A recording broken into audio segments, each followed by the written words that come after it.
guys, how you guys doing? Hope you guys are doing well. So let's begin today with a question which gets more complicated as time passes. Should you be a barrister or should you be a solicitor?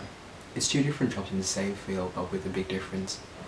So what comes to your head when you think of a lawyer? It's usually fighting in court, either defending your client or prosecuting the accused. Unlike in America, Canada and most of the countries in the world, not every lawyer can fight their case in court in the UK. In the UK, only a barrister can fight their case in court. In the UK, we've got two different types of lawyers. We've got a solicitor and we've got a barrister. In this video, we're going to be talking about the hours, pay, training, fields of specialism, qualifications needed, and about the potential employers and more in this video. We'll be talking about the same stuff with the barrister in the next video.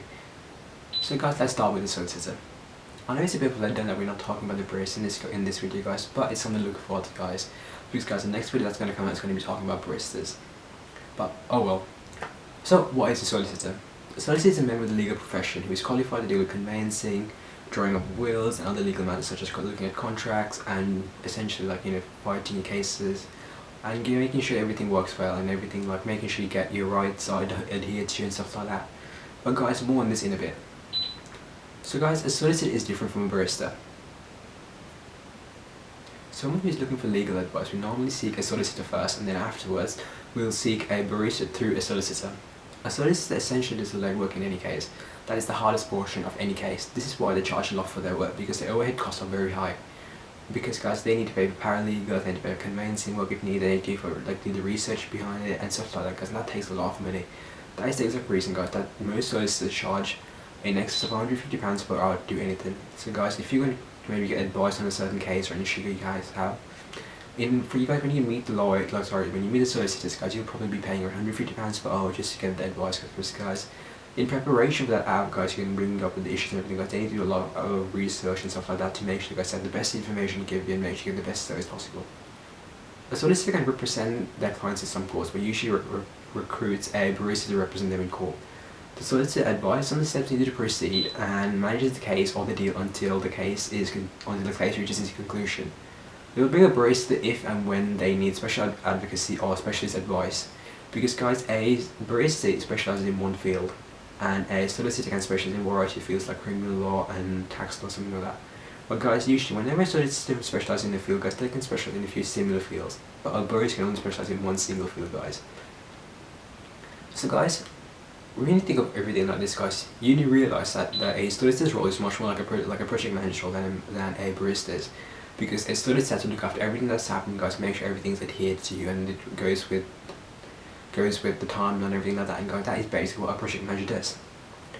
Solicitors and barristers both offer legal advice and can also represent their clients in court, but a barrister is more likely to do that because they work in and represent their clients in higher up courts. And the solicitor will essentially just instruct the barrister if needed to act and how to act only in the higher courts, i.e. a solicitor will be able to represent a client in the magistrate's court, but anything like the Queen's Court or the Supreme Court, guys, they will essentially recruit a barrister to do all of that work. A solicitor is usually employed in either a private practice, a large corporation as an in-house counsel, or the government, like in the CBS, which is the Crown Prosecution Service, or in many other public organisations. It doesn't seem like a lot of options to work in, but the options you have are to work in a variety of fields within a variety of specialisms. They usually deal with persons such as real estate matters, drawing up wills, like I said before, and probate, family matters, which is essentially divorces, and any family matters such as with the child services and stuff like that, and personal injury claims, contracts, criminal litigation, much more stuff. And the commercial work, guys, is when they work with large corporations, do stuff for that. Essentially, guys, in making it like establishing new corporations, advising on complex corporate transactions, including mergers and acquisitions, protecting the rights of companies, guys, and people. Because guys, the Human Rights Act, guys, ensures that let me actually give you from the beginning. A business is actually seen as a legal entity, which means it's also technically a person. So when a business is seen as a person, guys, it also essentially has most of the same rights as a normal person, like me and you. So essentially, guys, a solicitor will make sure that our rights are adhered and we get the rights we deserve and we are entitled to, i.e. the freedom of speech. So guys, now I think on the chance that one of our rights is impeached, a solicitor will try and get compensation for the rights which have been impeached and maybe solve the problem without going to court. That's what a solicitor will do. But on the chance that rights are impeachment, he couldn't get it and he needs to go to court, then he will recruit a barrister and get him to do all the legwork in court, like do all essentially the advocacy stuff.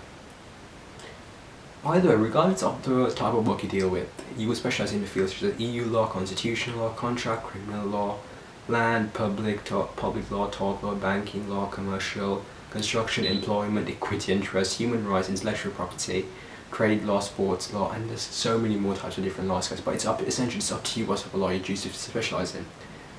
And essentially, guys, you guys have a wide variety of options. You can just make an educated choice, and just do some research on the type of field you want to work in and essentially stuff like that. And guys, if you're not too sure on how the field works, just get some work experience in the field, guys. Most law firms do offer work experience, especially for a person who probably wants to go into the field of law, especially after you have an A-levels or you have an LLB. I'm going to be honest with you guys, any job in the legal field is a lot of work, but a solicitor has very long hours. Usually at the start you probably have about 12 hours 5 days a week, and if you're being honest, a lot of weekends, but the pay is actually quite good once you have some experience. While you're doing a training contract, you can expect to earn between £18,000 and £50,000 on the higher end. But guys, that depends on the size of the firm, the field that it specialises in, and the location of it. So guys, if you go for a large multinational legal firm in London, which is a corporate law firm, then guys you can probably expect to earn more than £35,000 every year in your training, in the first few years in your training contract, which is 2 years. And then after you finish it, guys, then you guys can expect your wage increase and more. But guys, let's think on the chance of doing a training contract in a smaller law firm in a smaller city, guys, and it's probably specialised in family law or criminal law, guys, you can expect it to be probably between £18,000 and £21,000 range. And then after time, guys, the range will increase, guys, but essentially, guys, everything depends on the location, the field, especially when it starts with the law firm. As a junior associate, guys, which is the first 5 years after you finish your training contract, you will essentially earn probably between £23,000 and £110,000. And again, guys, that just depends on the size of the law firm, location of it, and what the field specialism is. And right now, after 5 years of experience, guys, you should normally, in most law firms, you'll become a senior associate, and you can expect your minimum salary to be £35,000. And guys, in some of the corporate law firms, guys, you can earn it well in excess, with 5 years experience, probably around £200,000, guys, and that's, again, guys, it just depends on what field you work in, the size of the law firm. The pay for any member in the legal profession, guys, in the first year is usually not that good, but you can expect it to be, overworked heavily. But guys, don't be discouraged from this, guys, from working in the field, because after the first few years and with a bit of experience and stuff like that, guys, and if you're good at your job, guys, you can always move into a different law firm and get a better job, guys, which pays a lot better, much better pay, and gives you much better benefits. And guys, now remember, guys, about the fields we're talking about, EU law, constitutional law, contract law, and all those fields, guys. Most people worry about the field they specialise in, guys. But remember, guys, it's a very common practice, guys, for lawyers to change the field of specialism throughout their career. So i.e. think they're finding getting bored of a field, guys, they will change it. But guys, the one thing you need to remember about changing fields, guys, is that once you specialise in the field, that you will have an in-depth knowledge, you'll be more qualified in that field and have a deep knowledge in that. So guys, you will be bound by a problem called golden handcuffs. Over the years of practice, you can master the subject of your specialism in one field, guys, and that the knowledge you have is, you're more worth your clients. Essentially, guys, you will be paid more for the knowledge you have. So guys, then you choose to change your field specialization, guys, you'll not have the years of experience or whatever you guys have in that field, guys. So you can expect a massive pay cut, or maybe it might not even be a massive pay cut, because it might be a small pay cut. But it will still take you some time to get back to the previous previous salary. Now, guys, let's talk about education and the qualifications you need and how long it will roughly take. Essentially, guys, to become a solicitor, it will roughly take you 6 years. First, you will need to complete a qualifying law degree from a qualifying university, and essentially need a minimum of a 2-1 from it. The law degree, guys, will probably take you between 3 to 5 years. 3 years if you're doing it full time, and 5 years if you're doing it part time.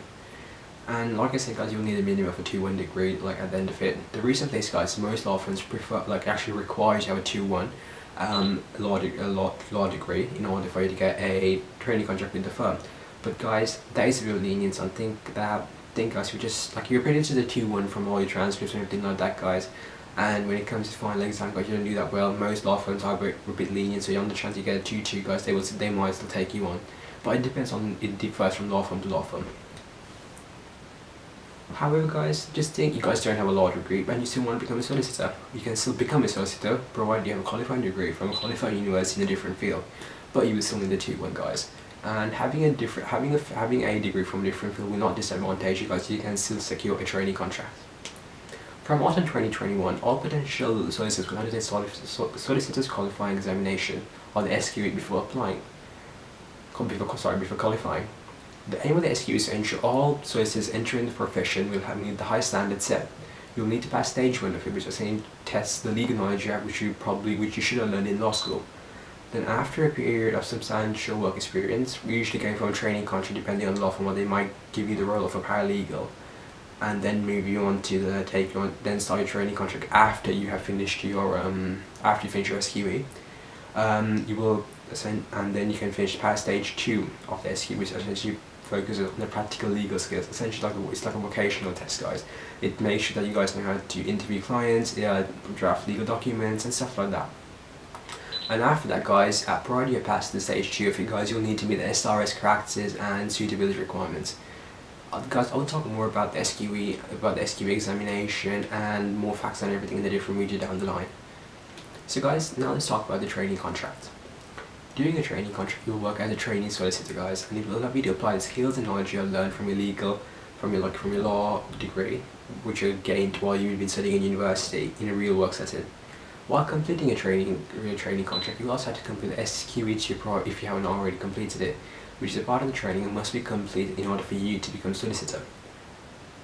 Guys, a training contract will usually take you about 2 years. Most law firms are there 2 years, but guys, some law firms usually have a 3-year training contract. But either way, guys, at the end of it, provided you finish your SQE and passed it and everything, guys, you will be a fully fledged solicitor. I know it seems like a lot, but trust me, guys, when the ball starts rolling and you will feel time fly by. I mean, look at me, I started law back in September of 2020 and now it's February 2021. And if I'm honest, I haven't felt the time go by, guys. It's just gone so fast and there's so much work which keeps you occupied, guys. Guys, remember, guys, this is one of 2 videos, and remember, guys, the next video will be about the barristers and everything you need to know about that. If you guys want some more information on what the legal field is like, or what it's like to work in the legal field, I linked a few books down below in the description, guys. Just make sure you check them out. The books are some of the must-reads if you're interested in working in the legal field. Hope you guys enjoyed this video, guys, and don't forget to like and subscribe.